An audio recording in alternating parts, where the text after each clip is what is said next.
So, now that we have the second floor accessible to us yet again, we can now continue our journey after that young ghost and see if we can't get back that mask he has.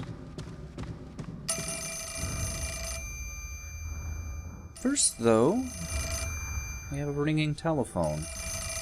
Wouldn't think they'd still had service here, but let's see who it is.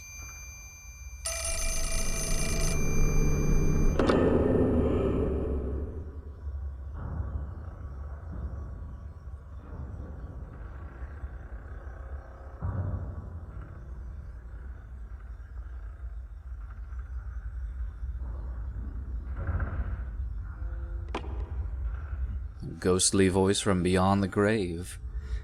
Now, as to what they were wanting back, we're not certain for right now, but we will be getting a number of these ghostly calls throughout the game.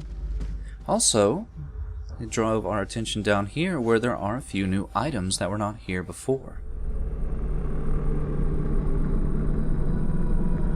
First off, on the ground here, we do have a tourism brochure. Rogutsu Island is, I'm sure, a great tourist destination, especially if you wanted to come once every 10 years to see their special ritualistic dance involving a vessel and a number of young handmaidens called kanetas. Now, we have seen a few flashbacks where it looks like there has been something of a dance, so maybe that's what it's in reference to, but the setting of that dance really didn't seem a good place for a tourist spot, so who knows? Also, over here on this couch, a bit hidden away, it takes a little bit to figure out exactly where it wants you to look, is another important returning item from other Fatal Frame games, and that is the upgraded type of film. Now, we do start out with an unlimited amount of the weakest film, which I think was also the idea in Fatal Frame 3, but it does have the returning upgraded types of film, which will do more damage, but will reload slower. And for the most part, we will try to not use it, mostly due to the fact that they do not give you a lot of any of the upgraded types of film. And for the most part, if you manage to get Fatal Frames, the normal baseline film is good enough.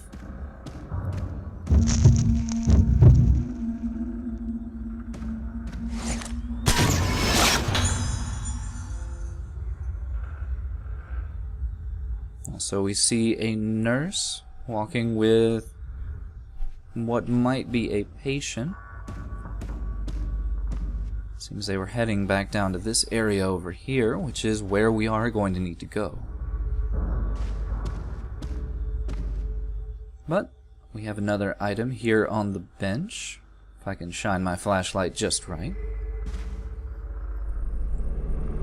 And it is another new item. It's pretty much the other enhancement item for the game, which is the red crystal. Now, much like the blue crystal is used to upgrade the baseline stats for the camera, the red crystal is going to be used to upgrade the lenses. Now, it already gave us enough to upgrade our boosting damage lens here, the blast lens, so we're going to go ahead and do that. It also goes to show the increase in cost that will happen whenever we do an upgrade. But now Blast will do a little bit more damage.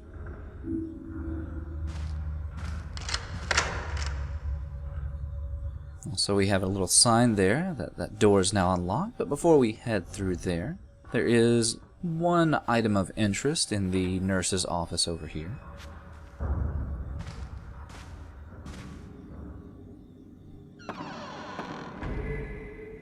It's nothing too amazing, but it's still good to go ahead and get as many healing items as possible.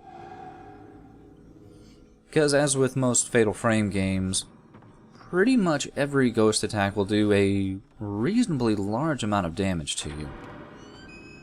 Usually anywhere from 20 to 30% even for just a normal baseline attack for a minute from an enemy.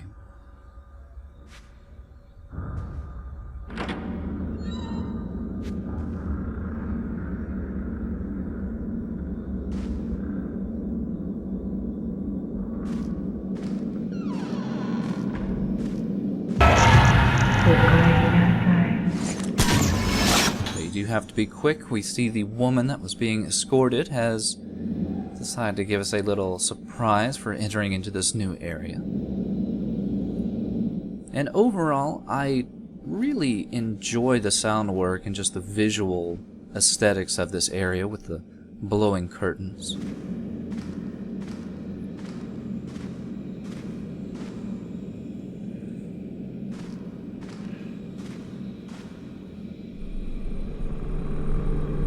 Also on the ground here, we do get another letter from Madoka.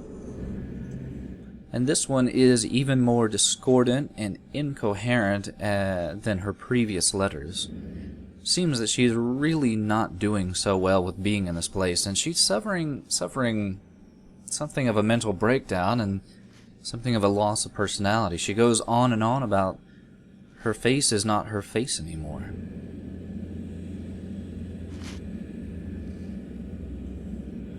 Hopefully we can catch up with her soon enough and maybe get her off this island, but in this hallway we are presented with quite a few doors, but for the most part they are locked. So we need something of a hint to figure out where we need to go next.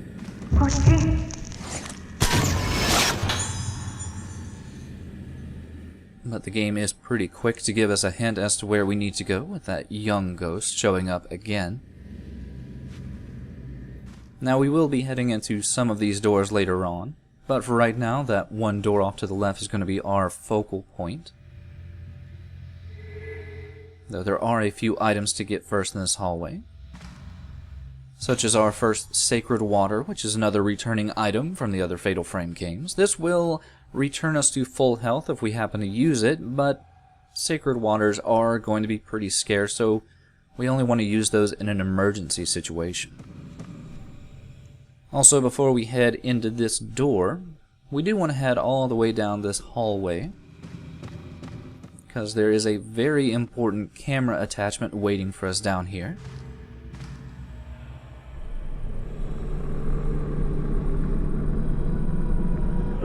That's right, it's the alarm function, returning from Fatal Frame 2 and 3. Now, if you recall, we have been able to get a few Fatal Frames by happenstance, but with the alarm function, we will get a clear indicator in our viewfinder as to when we can do a Fatal Frame and do the maximum amount of damage, and lead into comboing Fatal Frames. With that, the rest of the game will become a bit more easier.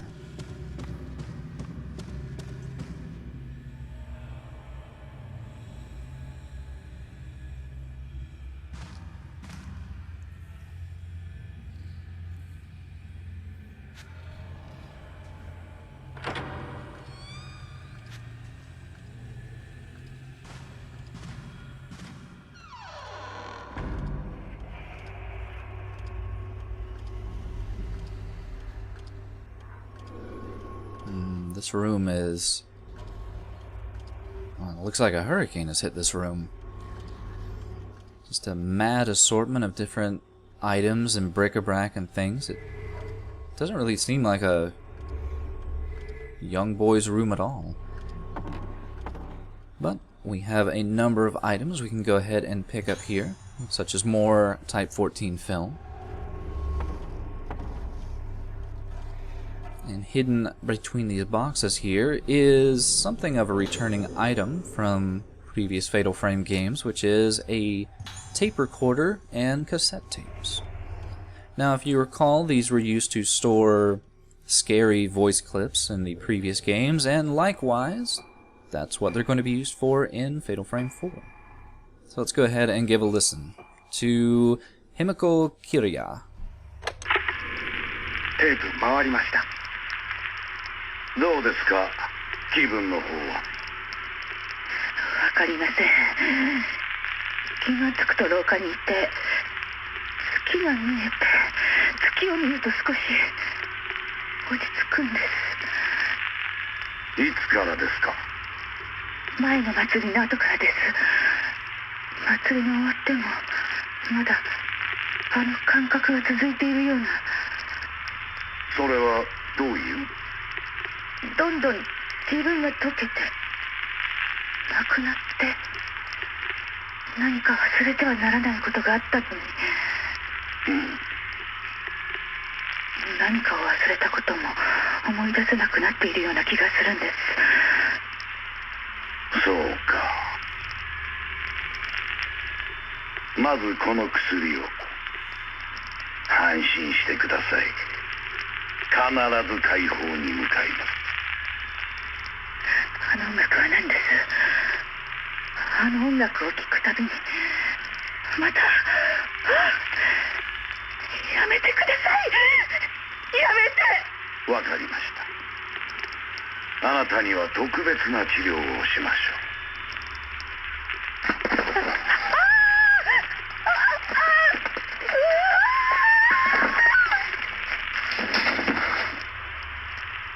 院長、院長、連れて行け。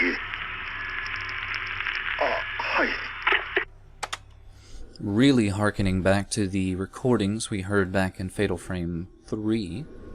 But there were some parallels with some of the stuff that we've been dealing with so far in the game, especially in regards to that weird music that she mentioned hearing. Also, we get a little bit more blue crystal, not a terribly large amount, but I think we will be getting enough through the course of the game to satisfy our needs.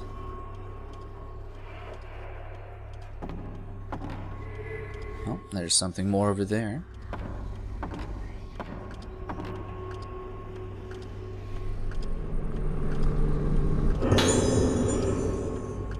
And we finally get something of a hint in regards to this young ghost that we've been chasing after and just what his deal is. It seems he has a knack for, I guess it might be kleptomania, as he seems to enjoy taking things. More importantly, though, he wants the mask, and he has taken it, and he has left it in, I guess, the previous place he has left it before, which was under his bed. So, we now have a point of interest next to his bed, and we're going to go ahead and see if maybe the mask is down there.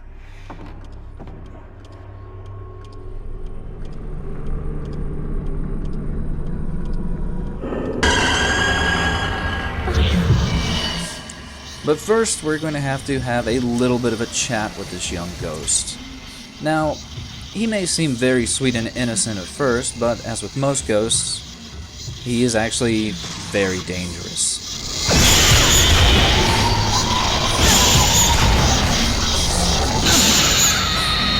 But with our new alarm function, it's very easy to chain fatal frames and not deal with his quick movements and wants to grab us.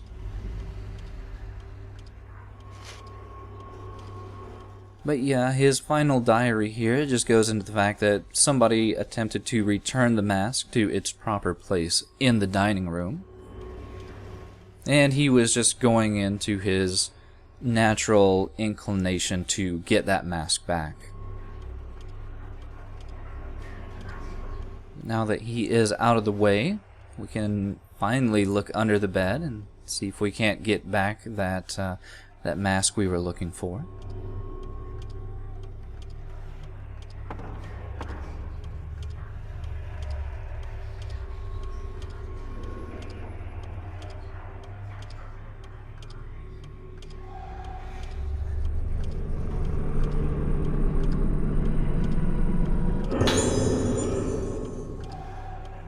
And with this mask in hand, we can hopefully finally unlock that one door and continue looking for Madoka. And there doesn't seem to be anything else of interest in here, though this particular radio looks similar. It does look like the spirit radio from Fatal Frame 2 and Fatal Frame 3, but as of right now it seems to be pretty broken and useless. So, I guess with nothing else left to do in here, let's continue back to the dining room.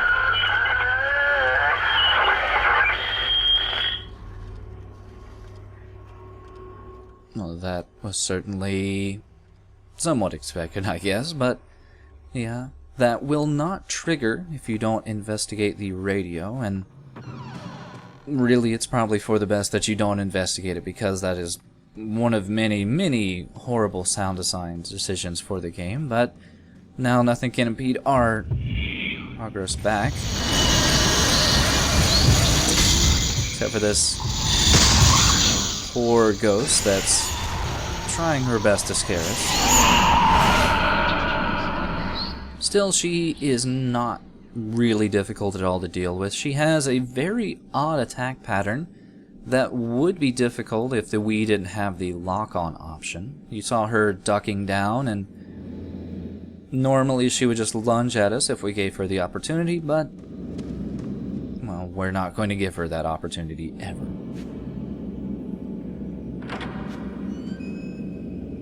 But, as with most Fatal Frame games, they seem to have this large want to backtrack a lot, and I will be editing out most of those that don't have anything that happen of interest, but there are a few things that will happen, like that ghost attack as we head back to the dining room.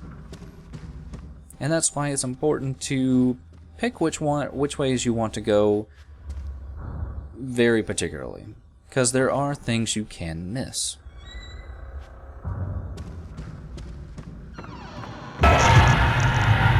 Such as this hidden ghost here. If we happen to go the other direction via the museum, we would have missed this lovely figure by the window.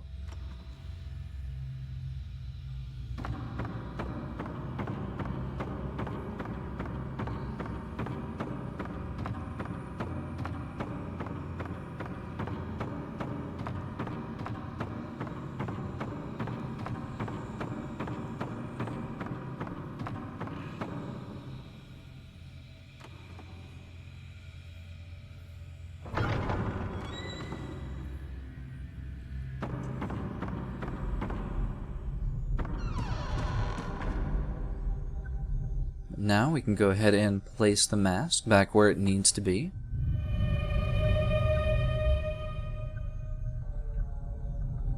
And that unseals the door in the museum. And yet again, you see that we have two different pathways we can go back to the museum, but we are going to go back down that same hallway we just left, because there is yet again something that you can easily miss if you happen to go down the pathway just leading straight to the museum.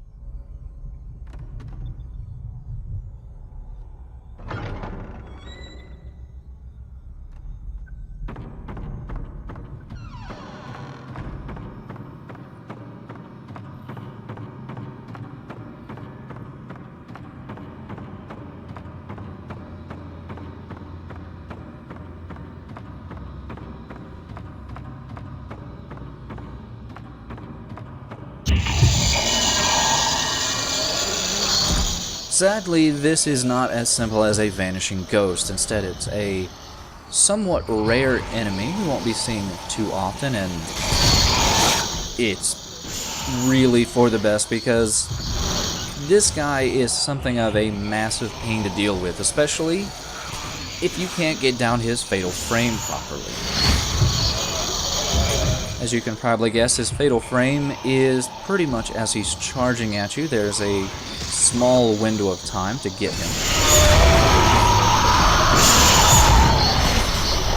The wall there blocks me from getting in that final killing shot, which, as he gets low on health, he starts to do this. He will start to just erratically saunter at you, but it's good to realize when you can and can't hit him, which I'm having a little bit of difficulty doing.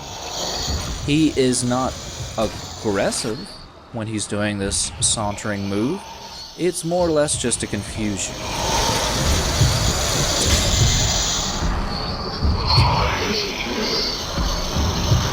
Though I guess it does work in the idea that these might be mentally unstable people. They're just doing what they would normally have done in their life.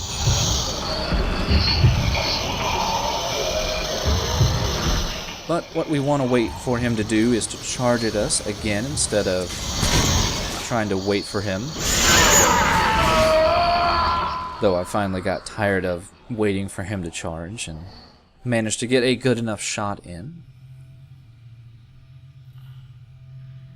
Still, if you're trying to get every ghost, or every ghost possible in the ghost list, you will have to do this certain fight. Otherwise, you will miss out on an opportunity to capture.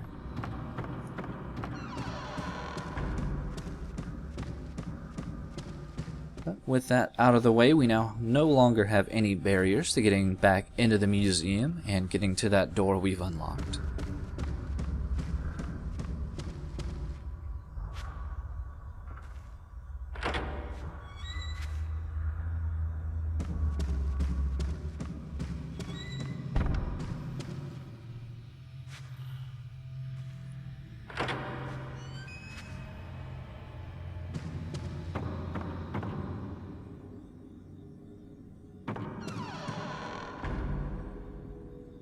Also, if you explore around a bit, there is an item pickup here that has appeared since we last entered. Though it's nothing too amazing. It's just a few more blue crystals.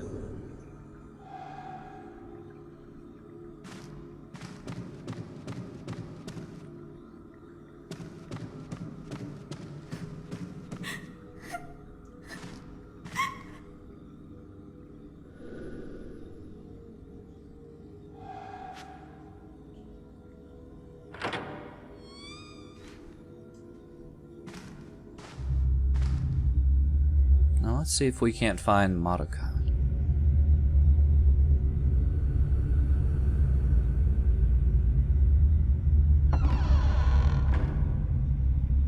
Also, you may notice that there is a little bit of slowdown in this room, and, well, as we find ourselves locked in, there is something of a mild explanation. This game is not the least buggiest game ever made. It does have a number of issues that it did ship with, and I will be covering those as we continue through the game. But first, we have a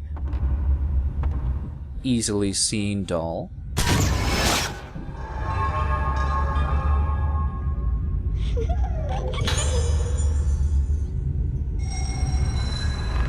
And I do have something of an idea as to what might be causing the slowdown in this book-filled room. But I think first, though, we should probably see how Madoka's doing.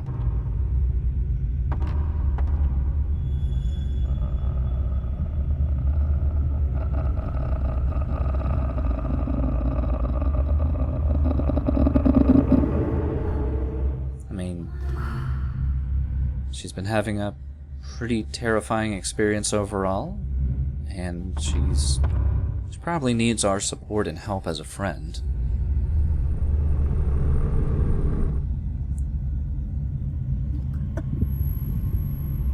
Madoka.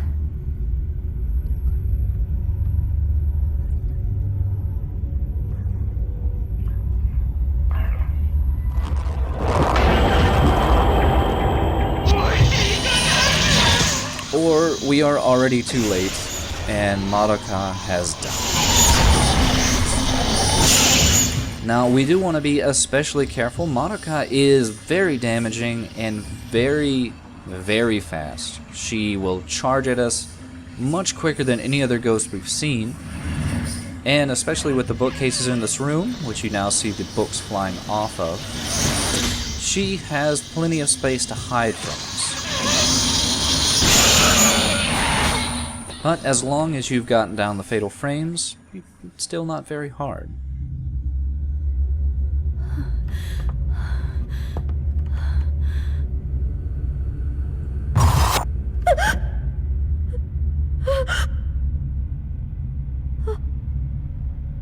Watashi.